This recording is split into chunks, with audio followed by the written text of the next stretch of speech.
Fala galera, eu sou o Picareta Psíquico, esse aqui é o Ned Bully, nós somos os Quadrinheiros, esse programa é o Quadrinheiros Dissecam e hoje a gente vai dissecar a última caçada do Kraven.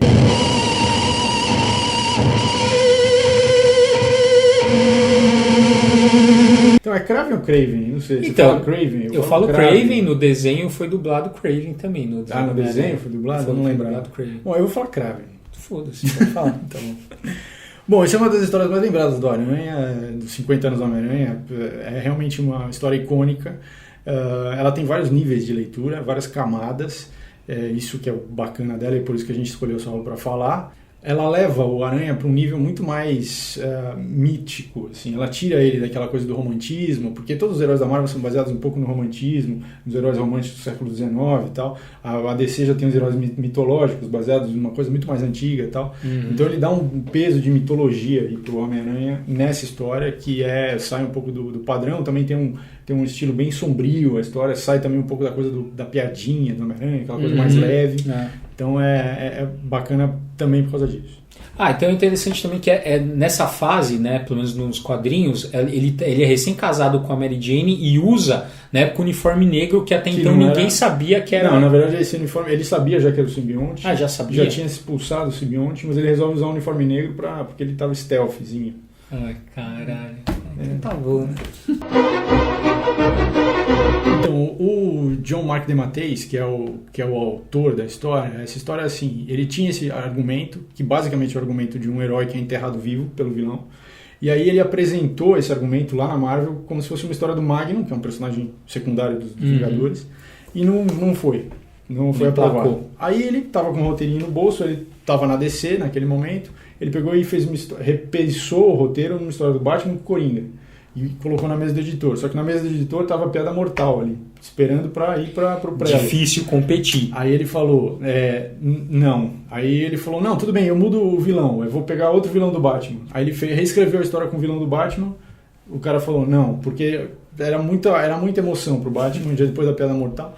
Aí botou no bolso de novo, voltou pra Marvel. Aí os caras falaram, você não quer escrever uma história pro Homem-Aranha? Aí ele pegou, tirou do bolso, reescreveu pro Homem-Aranha. É assim. Na verdade, se você tem um roteiro base, você pode, Mas isso que você está falando é extremamente comum nesse mundo do roteiro. O cara pensa de um jeito, o Batman não dá, então vai com o fulano, não dá. Não aí vira um filme que não tem nada, mas é extremamente comum. Bom, o autor, o John Mark DeMatteis, ele é um cara já antigo na indústria, ele tem algumas coisas bastante interessantes. A Marvel tinha um selo adulto nos anos 80 que chamava Epic Comics, e ele é responsável por algumas das obras mais importantes, como por exemplo Moonshadow, que saiu aqui no Brasil, Blood, que também saiu aqui no Brasil. Essas obras especificamente foram publicadas pela Globo e pela Abril, e foram, assim, digamos, um teste dessas editoras para um formato de quadrinhos mais adulto, né, nos anos 80. Esse Moonshadow especificamente ele é o primeiro quadrinho norte-americano com arte pintada também. Então, assim, era realmente uma coisa experimental que eles estavam fazendo, e ele era um autor, ele conseguia escrever histórias mais densas e tal, então por isso que ele tem as primeiras, por exemplo, histórias da Vertigo, quando a Vertigo virou um selo de fato, tem coisas que não saem no Brasil, como Seekers into Mystery, a maioria Mercy, Lost Ones e tal. Ele escreveu essas primeiras séries que saíram pela Vertigo, que não eram de grandes nomes, ele era um nome mediano, mas ele estava escrevendo quadrinho adulto, né? Ele ficou indo e voltando, DC Marvel, mas, por exemplo, ele é responsável pela volta do Duende Verde e depois a morte do Harry Osborn no universo do Aranha. Ele é responsável pela morte, ou a suposta morte da Tia May do Homem-Aranha antes da saga do clone começar. Então ele tá, assim, ele faz algumas coisas. Hoje, por exemplo, ele está escrevendo a Liga da Justiça Dark. Então ele continua no mercado, um cara velho já, mas ele está fazendo coisas ainda. Tá ali na atividade. O Mike Zeck, que é o desenhista, que é o artista dessa série, ele já tinha desenhado a Guerras Secretas original lá de 1984, do Beyonder e tal. Um dos comentários, por exemplo, que o DeMatteis faz sobre a arte dele nesse trabalho da última caçada do Kraven, é que, assim, o jeito que ele desenha, a capacidade dele de mostrar, assim, as emoções dos personagens e os ângulos dramáticos que ele coloca, ajudam o escritor a não ter que ficar fazendo legenda para algumas coisas e não ter que descrever algumas coisas que ele precisaria descrever. Então ele pode trabalhar muito mais o diálogo interno do personagem, porque você está vendo a cara do personagem, a emoção que ele tem, e aí você pode fazer um contraponto ou um aprofundamento com um pensamento, e isso dá uma profundidade para o personagem que é muito mais interessante para a história. Então, sem um artista que tem essa capacidade de representar graficamente isso de forma mais elaborada e mais bem feita, você não conseguiria, gastaria o seu tempo e o seu espaço, né, da arte para ficar explicando, eu estou triste. Pô, se você está vendo que o cara está triste, você não precisa escrever, estou triste. Então é legal esse comentário, assim, para você entender também, pra gente entender também como é que funciona essa relação entre o cara texto que desenha. entre texto e desenho, né? Assim, é uma dinâmica, né? Tem uma parte do Sandman, cara, que ele mostra assim, que até uma hora que aparece o metamorfo. Então aparece a descrição que o Neil Gaiman dá e que o cara desenhou. Puta, nossa, é ridículo. Que o cara, assim, a descrição do Gaiman e o que o cara fez desenho, cagou bonito. E assim, e não tem texto, né? É só na hora... Não tem. É porque o cara vai pro texto depois. Então é isso, cara. É o exemplo, tem hora que potencia... Né? Tem hora que a arte joga o texto lá pra cima, mas tem hora que é o contrário também. Então, quem editou essa história foi o Jim Salicrup. E ele... Por que ele é interessante? Ele teve a ideia de pegar a Última Caçada do Craven e dividir entre os 3 títulos do Homem-Aranha. Na época, o Homem-Aranha é publicado em 3 títulos. Então ele falou assim, bom, em vez da gente soltar ele em um título mensalmente, não. A gente espalha pelos 3 títulos, né? Serve para fazer a galera comprar. E funcionou, a galera comprou, essa saga vendeu bem pra caramba. E aí logo em seguida ele também contratou o Todd McFarlane para desenhar o Homem-Aranha. E logo em seguida também aparece um 4º título, que é esse título desenhado pelo Todd McFarlane. Foi desenhado e escrito pelo Todd McFarlane. E o primeiro arco dele é justamente um que chama Tormenta, que é a mesma história do Kraven, que é um herói que foi enterrado vivo. É super criatividade. Então, mas veja, aí que tá. Veja, o escritor, que é o Todd McFarlane, pode até ser medíocre, mas o editor é bom, porque ele falou, vendeu, vamos ver. O papel do editor é esse, fazer vender. Bom, essa história é dividida em 6 edições. E aí, vou fazer um resumo bem rápido, tentar fazer um resumo rápido da história. É bastante intrincadinha, mas assim, começa com o Kraven, ele meio que se apresenta, e ele está diante de um caixão vazio, ele tira de dentro do caixão o uniforme do Aranha. Aí corta pro Peter Parker, ele tá lá tem um velório de um cara que era um informante dele, ele aparece ali, deixa uma grana para os caras enterrar o cara e vai embora. Aí corta pro Kraven, o cara tá assim, sem roupa, envolto em milhares de aranhas que estão em cima dele por todos os lados, e ele começa a comer essas aranhas. Aí corta pro Parker, ele tá acordando um pesadelo, assim, que ele tava sentindo que ele tava sendo sendo devorado por vermes, assim, ele acorda. Aí ele pega, coloca o uniforme e sai pra rua.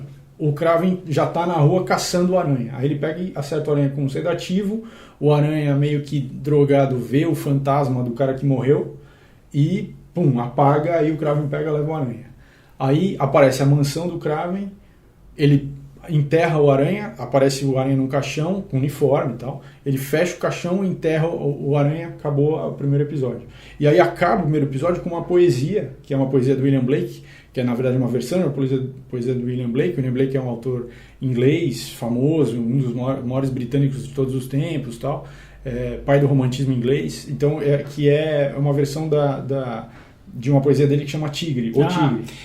Essa mesma poesia tem um episódio do Batman Animated Series que é o mesmo... Tem O Tigre também é conhecido como Terrível Simetria, que também é o nome dessa história. Essa história também do Aranha e do Kraven também é conhecida como Terrível Simetria. E aí tem um episódio do Deep Space Nine que chama Terrível Simetria, tem um episódio do Arquivo X que chama Terrível Simetria. Na verdade, tem muitas referências da cultura que usam essa poesia dele, porque ele tem essa coisa do espelhamento de duas situações. E aí ele usa isso como um gancho, e ele vai retomar esse gancho lá no final da história. Bom, na segunda edição aparece um outro personagem, que é o Ratos. Ele é um meio homem, meio rato, ele está rastejando assim pelo esgoto. O nome desse cara é Vermin, e aí ele pega uma pessoa e leva para o esgoto para comer. Então aí aparece a Mary Jane, que está preocupada com o marido, ela quase é estuprada, ela sofre uma tentativa de estupro, e aí aparece o Aranha, só que na verdade o Aranha é o Kraven, e aí o Aranha começa a espancar o cara, e ela fala, para, e aí o Aranha some, ela não sabe o que está acontecendo, não sabe se é o Parker, se não é. Aí volta pro Ratos ali dentro do esgoto, com medo de sair pra rua, mas querendo sair pra rua, com medo do Aranha, com medo do Capitão América. Na verdade, o Ratos era um homem normal, chamado Verme, que o Barão Zemo, que é um tradicional inimigo do Capitão América e é nazista, transformou num híbrido de homem com rato. E aí ele sai pra rua, e aí aparece de novo o Kraven envolvido em um monte de aranhas, assim, essas aranhas meio que criam lá uma aranha gigante, feita de pequenas aranhas, que quase que devoram ele, assim, mas ele sai vitorioso, digamos assim, dessa batalha. Ele se droga e tal. É uma coisa meio mística, que ele tá tentando dominar a aranha. Esse que é o objetivo dele. Na terceira edição é o Kraven patrulhando as ruas como se ele fosse o Aranha, mas patrulhando brutalmente. E a Mary Jane procurando ainda o Parker. E aí no fim da edição o Kraven, vestido de aranha, captura o Ratos e leva para a mansão. Na quarta edição, a quarta edição começa com o Peter Parker rastejando para fora do túmulo e saindo. E aí ele sai, ele está de uniforme e ele descobre que se passaram 2 semanas que ele ficou fora do ar.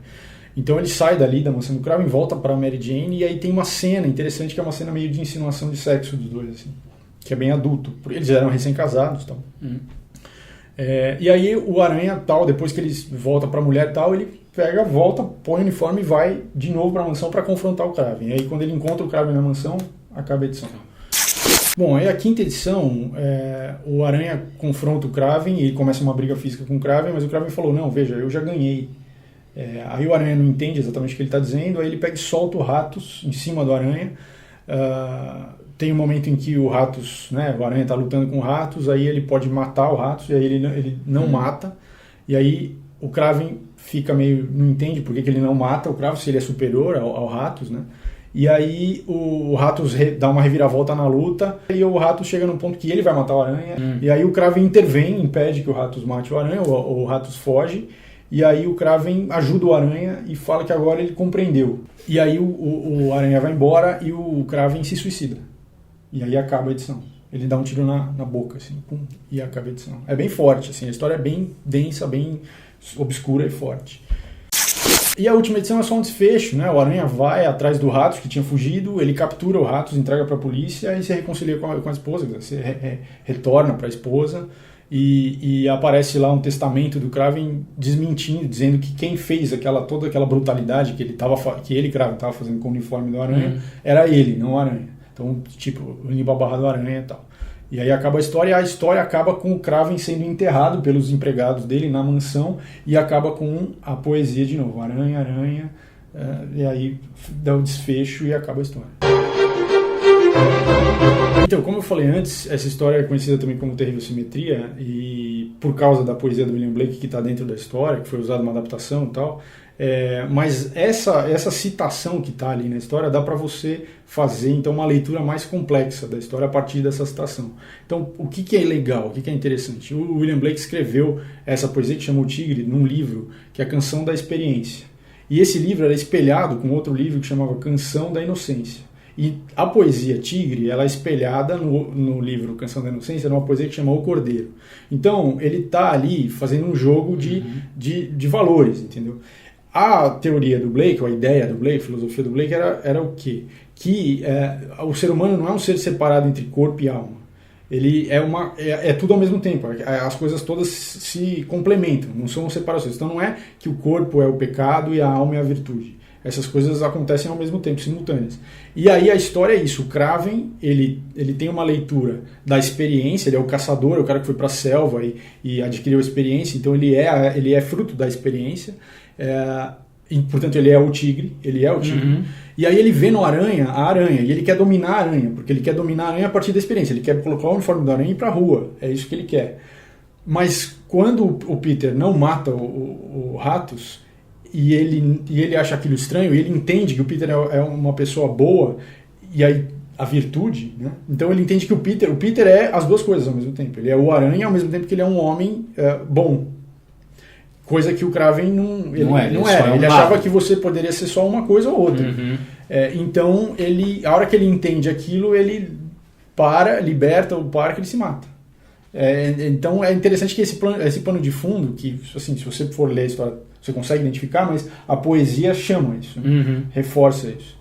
E é interessante também porque essa história, como o Picareta falou, ela traz elementos míticos ou arquetípicos pro Aranha, que é um cara mais tradicionalmente ligado a coisas mais mundanas. O cara é fudido de grana, né, tal. Então as histórias do Homem-Aranha normalmente tem coisas mais práticas, né? E essa é uma história que difere dessa coisa normal dos problemas do cotidiano, né? O Homem-Aranha ficou muito conhecido por ser um herói que lida com problemas do cotidiano. Tipo assim, ele é fudido, pagar a conta do aluguel, que ele tem os mesmos problemas de uma pessoa comum, né? E essa não, ele representa uma força ali da natureza. O Kraven também, né? Que você está falando, a experiência e a inocência. E aí o Aranha seria a síntese das duas coisas, e o Kraven só de uma, tal. Então essa também é uma história que destoa do perfil das histórias que normalmente são contadas com o Homem-Aranha. Mas também o Picareta já explicou muito bem por que isso acontece, porque não era uma história pensada para o Homem-Aranha. Exatamente, ela veio de outro lugar. Mas de qualquer forma é interessante o que eu acho bacana dessa história, de todo como que essa história nasceu, é assim, você sai de uma premissa simples e você vai colocando camadas de significado. Então você coloca uma poesia do William Blake para fazer uma citação, mas de qualquer forma, ao você colocar referências na história e você, então, enriquecer a história com elementos, a história vai ganhando corpo. Assim. Mas tem que ter um certo cuidado ao fazer isso, porque senão vira aquelas histórias estilo Lost, assim, o cara vai jogando um monte de coisa ali elementos e não amarra nada. Que não tem nada a ver, né? Então assim, é um lance de roteiro, essa coisa de ficar jogando camada, mas se não for feito com cuidado também, o risco se você não tem um fechamento, ele usou, por exemplo, a poesia como fechamento. Ele joga lá no começo, joga lá no final. Então, ele tem algumas coisas que ele usa como amarração. Mas essa coisa de você jogar camadas é interessante para enriquecer a história. Não é para você ter a estrutura. A estrutura tem que estar... Se você não sabe estruturar uma história, ela vai dar errado, de qualquer forma. Mas ele estruturou e enriqueceu. Isso é interessante. Então, galera, é isso aí. Valeu pela audiência. Obrigado. Valeu. E é isso aí. Curte o vídeo, assina o nosso canal. A gente está lá no Facebook, tem o blog. Tem as outras séries anteriores também. Dá uma olhada aí embaixo. Tem Quadrinhos Explicam, tem Guerra dos Roteiristas, Viciados em Quadrinhos, 2 temporadas. Tem o Quadrinhos Indicam, que a gente fez agora. Verdade. Aqui. De filler dessa edição e tal. E é isso. Até o próximo programa.